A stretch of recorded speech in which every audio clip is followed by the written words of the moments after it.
Hello નમસ્કાર વિદ્યાર્થી મિત્રો, વેદ ડિજિટલ એજ્યુકેશનમાં આપ સર્વે વિદ્યાર્થી મિત્રોનું સહૃદય હાર્દિક સ્વાગત છે। આજે આપણે ધોરણ 4 વિષય હિન્દીનું વાર્ષિક પરીક્ષાનું જિલ્લા પંચાયત શિક્ષણ સમિતિનું 40 ગુણનું પેપર છે। તો આ પેપરનું વિદ્યાર્થી મિત્રો આપણે સંપૂર્ણ અને સચોટ સોલ્યુશન જોવાના છીએ। તો ખાસ ચેનલમાં નવા હોય તો ચેનલ સબસ્ક્રાઇબ કરો, વિડિયો લાઈક કરો, તમારા મિત્રો દોસ્તોને શેર કરો। તો પ્રશ્ન 1 અને હા, આપણી ચેનલમાં 3 થી 12 ધોરણ સુધીના વિડિયો મળે છે, બરાબર? એટલે ખાસ ચેનલ સબસ્ક્રાઇબ કરી દેજો જેથી તમને આવા વિડિયો મળતા રહે। ક્યાંથી મળશે આગળ જણાવું। તો આ શેનું ચિત્ર છે? મોટર, સફરજન સેબ, ખરગોશ સસલું, બંદર વાંદરો, ફુલાવર ફૂલગોભી અને ચમચ।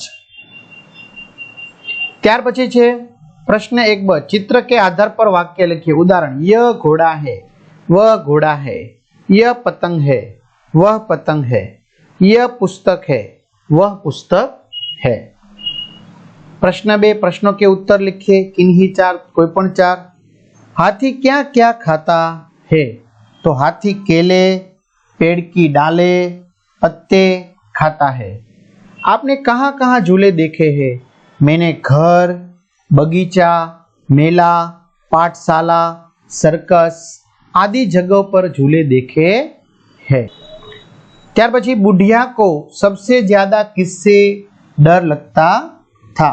बराबर, बुढ़िया को सबसे ज्यादा किससे डर लगता था? तो तुम्हारा जवाब देवानो, बुढ़िया को सबसे ज्यादा डर टपका से लगता था। त्यार पछी, कसीदेकार क्या सुनकर घबराया? तो कसीदेकार, कचहरी में जाऊंगा, सिपाही को बुलाऊंगा, तुझे खूब पिटवाऊंगा और तमाशा देखूंगा, यह सुनकर कसीदेदार घबराया। હવે વિદ્યાર્થી મિત્રો, જે આપણે વાત કરીએ પ્રમાણે તમારે દરેક વિષયના વિડિયો જોવા હોય આવતા ચોથા ધોરણથી 12 ધોરણ સુધીના, પાંચમા ધોરણથી, બરાબર?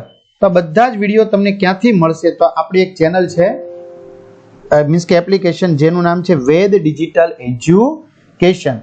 તો વેદ ડિજિટલ એજ્યુકેશન નામની એપ્લિકેશન ગૂગલ પ્લે સ્ટોર ઉપર જઈને ડાઉનલોડ કરો, તમારા મોબાઈલ નંબર નાખો, સેન્ડ ઓટીપી કરો, 4 આંકડાનો ઓટીપી મિત્રો આવશે, નાખશો, પેડ કોર્સમાં તમને પેપર સેટ મળે, એક્ઝામ પેપરમાં એકમ કસોટીના પેપર મળે, 3 થી 12ના ધોરણમાં જશો એટલે 3 થી 12ના વિડીયો મળશે, એમાં તમારું આવનારું ધોરણ સિલેક્ટ કરવાનું, વિષયમાં જવાનું, એમાં તમને વિડીયો બધા ફ્રીમાં મળી જશે, બરાબર? એટલે તમારા મિત્રો દોસ્તોને ચોક્કસથી તમે જાણ કરી દેજો। ચેનલમાં નવા હોય તો ચેનલ સબસ્ક્રાઇબ કરી દેજો। ચાલો, ત્યાર પછી, કસીદેકાર क्या करता था? कसीदेकार सुई धागे से कपड़े पर बैल बूटा बनाता है जिसे कसीदा कहते हैं। प्रश्न 3, चित्र देखकर 4 वाक्य लिखिए। यह पाठशाला का चित्र है। पाठशाला बेहद सुंदर है। चित्र में दी गई पाठशाला में वर्गखंड, खेल का मैदान, खेलने के साधन, ध्वज स्तंभ, पेड़ आदि सुविधाएं दिखाई दे रही है। लड़के लड़कियां मैदान में खेल रहे हैं। कुछ छात्र नाश्ता कर रहे हैं। विद्यार्थी मित्रों, तमने जो चित्र आવું बराबर न देखाय तो તમે તમારા શિક્ષકને પૂછી શકશો। प्रश्न 3ब, गिनती को अंकों में लिखिए। 12, 15, 6 और 8। मित्रों आ 3 छो, सॉरी 3। सूचना अनुसार कीजिए। शब्दों को अर्थ देकर वाक्य में प्रयोग कीजिए। परेशान तो हैरान, बुढ़िया परेशान हो उठी, दोपहर की धूप से लोग परेशान हो गए। झुंझलाना, क्रोधित होना, मयूर के तूफान से शिक्षक झुंझला उठे। विरुद्धार्थी शब्द देकर वाक्य में प्रयोग कीजिए। आज कल, वाक्य आजकल किसान विज्ञान का युग चल रहा है। हंसना रोना, नानी की बात सुनकर बच्चों को हंसना आता है। लिंग परिवर्तन करके वाक्य फिर से लिखिए। बच्चा खेल रहा है, बच्ची खेल रही है। घोड़ा दौड़ रहा है, घोड़ी दौड़ रही है। वचन परिवर्तन करके वाक्य फिर से लिखिए। यह हाथी है, ये हाथी है। हाथी नो हाथी बहुवचन थशे। यह माला है, ये मालाएं है। त्यार पछी प्रश्न 5अ, काव्य पंक्ति पूर्ण कीजिए। जब पानी में जाता हाथी, भर भर सूंड नहाता हाथी, कितने केले खाता हाथी ये तो नहीं बताता हाथी।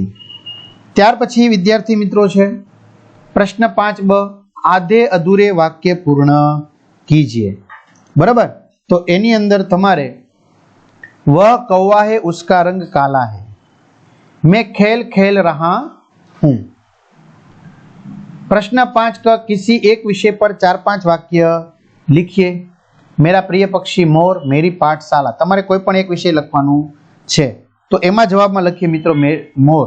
मोर सबसे सुंदर पक्षी है, इसकी लंबी गर्दन, रंग बिरंगे पंख, मधुर आवाज और मुकुट मोर की अनोखी पहचान है। मोर को बरसात में पंख फैलाकर नाचना अच्छा लगता है। मोर खलिहानों, बाग बगीचे एवं जंगल में पाया जाता है। मोर को चिड़ियाघर में भी रखे जाते हैं। कीड़ी मकोड़े मोर की खुराक है और मोर हमारा राष्ट्रीय पक्षी है। तो आ रीते विद्यार्थी मित्रों सरस मजाનું સોલ્યુશન થયું। તમે તમારા મિત્રો દોસ્તોને ચોક્કસથી શેર કરી શકશો અને બધાને સારા માર્ક્સ પ્રાપ્ત થાય એવી શુભકામનાઓ। All the best. અસ્તુ। જય હિન્દ, જય ભારત।